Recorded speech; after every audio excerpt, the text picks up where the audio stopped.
পর্তুগালে গিয়েছিলাম। পর্তুগাল তো বললাম যেটা মাটির গন্ধ, মানে রোনাল্ডোকে দেখতে পাবো, দ্যাটস এ ভেরি ইম্পর্টেন্ট। এবং পর্তুগালে গিয়ে যে ওখানে লিসবনে ওরা গেলাম, যেখানে পর্তুগালের ক্যাপিটাল, এবং সেখানে ওদের মধ্যে পর্তুগালের যে মানে মানুষের মধ্যে যে রোনাল্ডোকে নিয়ে যে আজকে যে মানে যে আকর্ষণ এবং যে উন্মাদনা মানে ভাবা যায় না। এবং হচ্ছে যে ওনারা CR7 গিয়ে, সত্যিকার পর্তুগাল তো একটা ছোটো দেশ ইউরোপের মধ্যে, এমন কিছু ইম্পর্টেন্ট কিছু নয়, কিন্তু আজকে CR7 কিন্তু ওই দেশটাকে চিনিয়ে দিয়েছেন, ঠিক আছে। তো ওখানে গিয়ে লিসবনে গিয়ে ওদের যে ভাস্কো দা গামা, তো ওখান থেকে পর্তুগিজরা ওরা কিন্তু যে ইন্ডিয়াতে এসেছিলো, কোন কীভাবে এসেছিলো শুরু করেছিল, তো পর্তুগিজ তখন তো আমাদের প্রথমে তো ফরাসি, রোনাল্ডো নিয়ে সবকিছু। এখন এই মুহূর্তে মানে ওরা দেয়ার রোনাল্ডো ছাড়া কিছু নেই, মানে সব কিছু রোনাল্ডো। তুমি প্রধানমন্ত্রী থেকে বড়, হ্যাঁ, ও মানে চিন্তা করা যায় না রোনাল্ডো। এবং সবচেয়ে বড় কথা, ওখানকার এখনকার ছোটো ছোটো ছেলেরা, আমাদের এখনকার যে দেখতে পাচ্ছি চারদিকে সব মোবাইলে আসক্ত, খেলাধুলা মাঠ ফাঁকা পড়ে আছে, একদম ছোটো ছোটো ছেলেরা, মানে জাস্ট টডলার, মানে 4 বছর 5 বছর বাচ্চারা, তারা কিন্তু সব ফুটবল খেলছে। বাবা মারা বসে আছে মাঠের ধারে বসে আছে, তাদের ফুটবল খেলছে। কি ফইটুকুটু অতটুকু বাচ্চাদের কি ফুটবল স্কিল ভাবা যায় না, মানে। এবং সবাই এবং মানে মানে ফুটবল ওখানে ফ্যান, মানে ফুটবল ছাড়া আর কিছু নেই বুঝি, মানে হ্যাঁ, পড়াশোনা আর ফুটবল, এটা ছাড়া আর কিছু ভাবা যায় না। এবং তাদের কাছে আইডল হচ্ছে মানে CR7, মানে কেন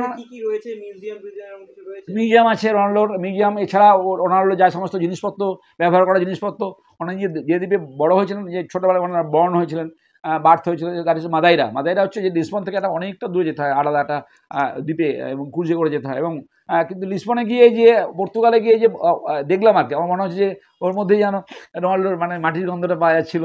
এবং ওনার যে ক্লাব, যে স্পোর্টিং লিসবন, এবং যেটা ওদের, আমাদের যেমন ইস্টবেঙ্গল মোহনবাগান, ওদের FC পড়তো, আর স্পোর্টিং লিসবন, দুটোর মধ্যে এরকম মানে একদম মানে ছুরি কাটারি আর কি, ঠিক আছে, ছুরি কাটারি। তো ওই ক্লাবের একাডেমি, ক্লাবের স্টেডিয়াম, মানে ওখান থেকে মনে হচ্ছিল যেন রোনাল্ডোকে দেখতে পাচ্ছি, মানে অবচল, মানে মনে হচ্ছে মানে মানে রোনাল্ডো ক্লাব, রোনাল্ডোর একাডেমি, এখান দিয়ে রোনাল্ডো এইখানে খেলতো, হাঁটতো, মানে অন্য একটা যেন মানে স্মেল পাচ্ছিলাম যেন, রোনাল্ডোর গন্ধটা পাচ্ছি। হ্যাঁ, রোনাল্ডো গন্ধ পাচ্ছিলাম একদম। আবার আগামী যে বিশ্বকাপ রয়েছে, হ্যাঁ, একদম একদম। এখন যে ফর্মে আছেন গুরু, ঠিক আছে, গুরুই বলি আমি, গুরু যে ফর্মে আছে, তো এই বিশ্বকাপে তো ডেফিনেটলি পর্তুগাল একটা বিরাট শক্তি এখন এই মুহূর্তে, ওয়ার্ল্ডের টপ 4-5-এর মধ্যে আছে।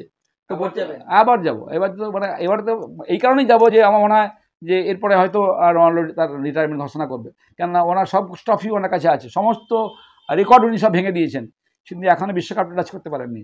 সো হোপ, যে হোপ ফর দ্য বেস্ট, যে আমার গুরু বিশ্বকাপটা টাচ করবে, আমরা সবাই মিলে CR7 করে নেচে মাতিয়ে দেবো।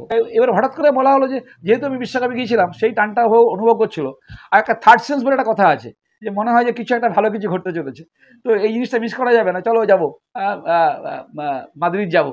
তো সঙ্গে সঙ্গে কথা বলে প্ল্যান করা হলো আমার এই ট্রাভেলিং এজেন্সির সাথে, একদম গিয়ে ন্যাশনাল লিগে বসে দেখা, এবং রোনাল্ডোর গোলে ম্যাচটা সমতা ফিরে এলো। হ্যাঁ, তারপর তো উঠে যেতে হলো এক্সট্রা টাইমে, but it is a fantastic experience. এবং প্রতি মুহূর্তে যে ওই টিকিটটা আমি এত সুন্দর পেয়েছিলাম, জাস্ট যেখানে বসে প্লেয়ার তার উপরেই পেয়েছিলাম, আর প্রতি মুহূর্তে একটা করে গোল করছে পর্তুগালের যারা ছিলেন, মাঠে ছিলেন, আর ওর রোনাল্ডো মুখটা ঘুরিয়ে আছে, মানে কী হবে না হবে, মানে আলটিমেটলি কেঁদে ফেললো, মানে আমরাও কেঁদে ফেলেছি। আমার ইট ইজ মানে অসম, মানে টাচিং আর কি ব্যাপারগুলো। আমি কত অ্যারাউন্ড 100 ফিট, মানে যখন আলটিমেটলি যখন ওই যেটা বললাম যে আমরা জাস্ট বেঞ্চের ওপরেই বসেছিলাম, তারপর যখন আস্তে আস্তে ভেতরে ঢুকে যাচ্ছে, মানে মনে হচ্ছে, হ্যাঁ, মনে হচ্ছে যেন একদম সত্যিকার, মানে এত কষ্ট করে যাওয়া, এত বুঝতেই পারছেন ইউরোপে যেতে গেলে কী কী প্রবলেম হয়, টিকিট পাওয়া, হোটেল পাওয়া, সব মানে সব কিছু যেন মানে আলটিমেটলি যেন সব দূর হয়ে যায় আর কি। বাবা বিভিন্ন সেই সময়কার দিনে যখন ক্রিকেট আসেনি, ক্রিকেট তখন জনপ্রিয় হননি, উনি খেলতে যেতেন, মানে বাবা, ঠিক আছে। তো বাবার জেনেটিক্সটা ভেবেছি, বাবা কিন্তু ডিফেন্ডার ছিল, আমি কিন্তু ডিফেন্সেই খেলতাম, এবং ডিফেন্সে খেলতাম, স্কুল টিমে খেলেছি, কলেজ টিমে খেলেছি।